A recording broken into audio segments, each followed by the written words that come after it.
दोस्तों, भाद्रपद मास की शुक्ल पक्ष की तृतीया को हरतालिका तीज का त्योहार मनाया जाता है। इस दिन सुहागन महिलाएं पति की लंबी उम्र के लिए व्रत रखती हैं। इससे पहले इस व्रत को माता पार्वती ने भगवान शिव के लिए रखा था। तो सुनते हैं हरतालिका तीज की व्रत कथा। हरियाली तीज व्रत कथा के अनुसार शिव जी ने माता पार्वती को इस व्रत के बारे में विस्तार पूर्वक समझाया था। माँ गौरा ने माता पार्वती के रूप में हिमालय के घर जन्म लिया था। बचपन से ही माता पार्वती भगवान शिव को वर के रूप में पाना चाहती थी और उसके लिए उन्होंने कठोर तप किया।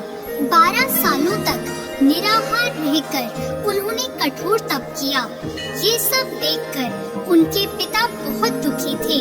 एक दिन नारद जी ने उनके पिता से आकर कहा कि पार्वती के कठोर तप से प्रसन्न होकर भगवान विष्णु आपकी पुत्री से विवाह करना चाहते हैं।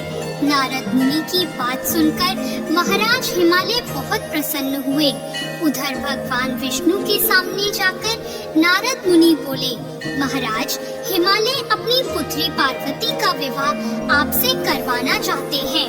भगवान विष्णु ने भी इसकी अनुमति दे दी। फिर माता पार्वती के पास जाकर नारद जी ने इसकी सूचना दी कि आपके पिता ने आपका विवाह भगवान विष्णु से तय कर दिया है। यह सुनकर माता पार्वती बहुत निराश हुई।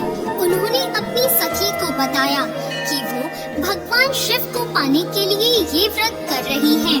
माता पार्वती की इच्छा अनुसार उनके पिता महाराज हिमालय की नजरों से बचाकर उनकी सखियां माता पार्वती को घने सुनसान जंगल में स्थित एक गुफा में छोड़ आई।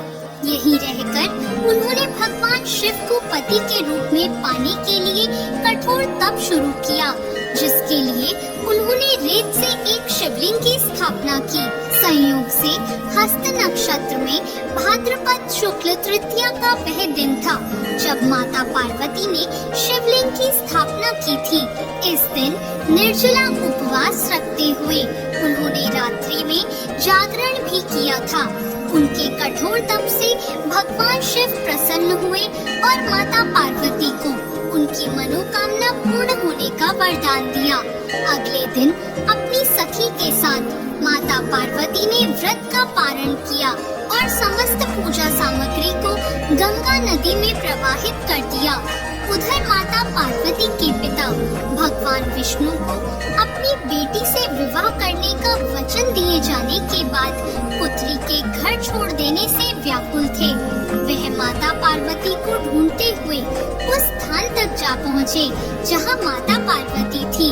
इसके बाद माता पार्वती ने उन्हें अपना घर छोड़ देने का कारण बताया और भगवान शिव से विवाह करने का अपना संकल्प और भगवान शिव द्वारा मिले वरदान के बारे में भी बताया। इसके बाद माता पार्वती के पिता हिमालय ने भगवान विष्णु से माफी मांगी और वे भगवान शिव के साथ माता पार्वती के विवाह के लिए राजी हो गए।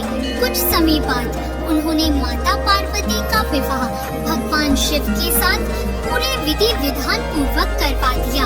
मान्यता है कि इस दिन जो महिलाएं विधि विधान पूर्वक और पूर्ण निष्ठा से इस व्रत को करती हैं, वे मन चाहे वर को प्राप्त करती हैं। साथ ही यह पर्व दाम्पत्य जीवन में खुशी बरकरार रखने के उद्देश्य से भी मनाया जाता है।